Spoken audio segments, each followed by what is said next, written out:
Assalamualaikum warahmatullahi wabarakatuh. Saya Uswatun Hasanah dengan NIM 2002111031 dari Prodi Ilmu Komunikasi kelas IK 20C.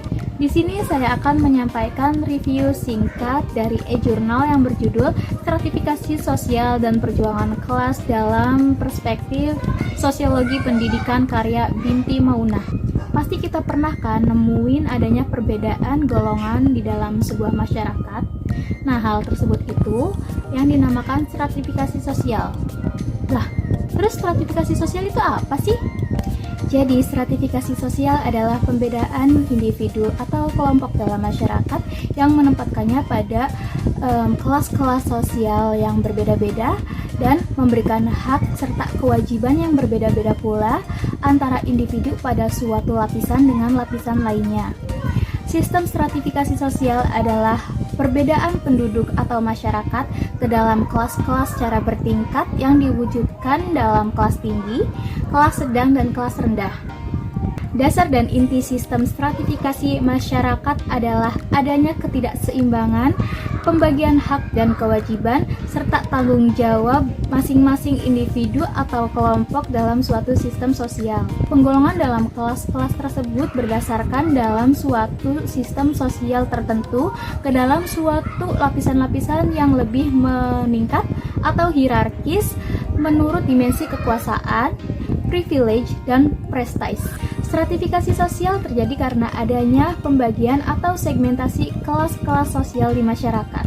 Kelas sosial adalah suatu lapisan atau strata dari orang-orang yang memiliki kedudukan yang sama dalam rangkaian kesatuan dari status sosial. Kelas sosial merupakan suatu realitas sosial yang penting, bukan hanya sekedar suatu teoritis saja, tetapi juga mengelompokkan mereka atas beberapa hal. Yang pertama, kekayaan dan penghasilan. Jadi, kekayaan dan penghasilan merupakan determinan kelas sosial yang penting disebabkan oleh perannya dalam memberikan gambaran tentang latar belakang keluarga dan cara hidup seseorang. Yang kedua adalah pekerjaan.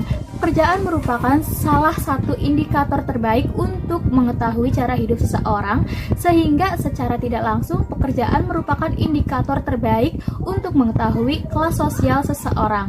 Yang ketiga yaitu pendidikan. Pendidikan dan kelas sosial saling mempengaruhi sekurang-kurangnya dalam dua hal, yaitu yang pertama, pendidikan yang tinggi memerlukan uang dan motivasi.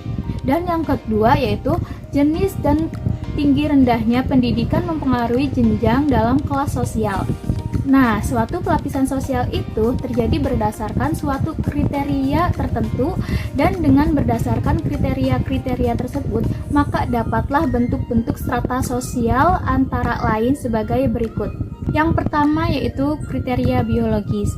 Pada kriteria ini dibagi atas kriteria menurut jenis kelaminnya, yaitu laki-laki dan perempuan, dan kriteria menurut umumnya, yaitu golongan anak-anak, dewasa, dan golongan tua.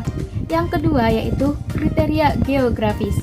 Pada kriteria ini dapat digolongkan atas masyarakat desa dan masyarakat kota. Masyarakat kota terbagi atas masyarakat kota kecil, kota madya, dan kota besar.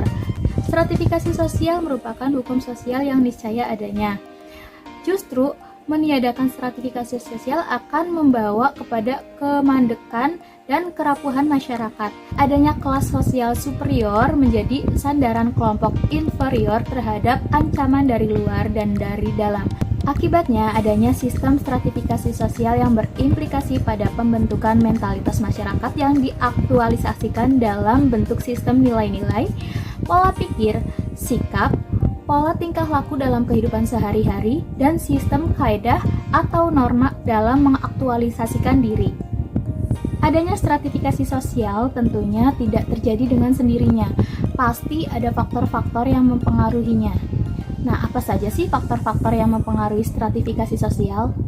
Jadi, faktor-faktor yang mempengaruhi stratifikasi sosial yaitu yang pertama, ukuran kekayaan. Nah, kekayaan yang berupa materi atau kebendaan dapat dijadikan ukuran penempatan anggota masyarakat ke dalam lapisan-lapisan sosial yang ada.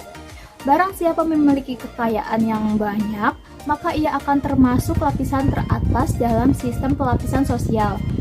Demikian pula sebaliknya, barang siapa tidak mempunyai kekayaan akan digolongkan pada lapisan yang rendah.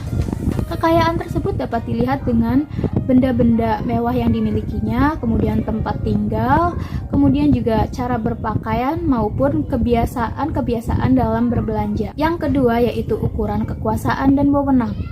Seseorang yang mempunyai kekuasaan atau wewenang paling besar akan menempati lapisan teratas dalam sistem pelapisan sosial dalam masyarakat yang bersangkutan. Ukuran kekuasaan sering tidak lepas dari ukuran kekayaan, sebab orang kaya dalam masyarakat biasanya dapat menguasai orang-orang lain yang tidak kaya, ataupun malah sebaliknya, kekuasaan dan wewenang itu dapat mendatangkan kekayaan.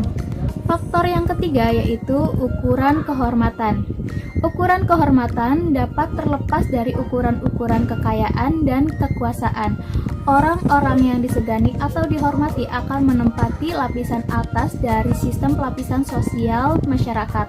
Ukuran kehormatan ini sangat terasa pada masyarakat tradisional. Biasanya mereka sangat menghormati orang-orang yang banyak, biasanya kepada masyarakat, para orang tua, ataupun orang-orang yang berperilaku dan berbudi luhur. Jadi kesimpulannya yaitu dalam konteks sosial, proses stratifikasi sosial terjadi melalui interaksi yang kemudian membentuk menjadi sebuah kelompok. Dalam sebuah stratifikasi tersusun lapisan-lapisan yang memiliki unsur-unsur status dan peranan. Stratifikasi sosial memiliki dua macam sifat, yaitu stratifikasi sosial terbuka dan stratifikasi sosial tertutup. Dalam perkembangannya, stratifikasi sosial tidak lagi pembatas di dalam sebuah masyarakat. Kesadaran akan pentingnya interaksi dan sosialisasi menjadikan stratifikasi terutama masyarakat modern hanya sebatas pembeda status kelas saja.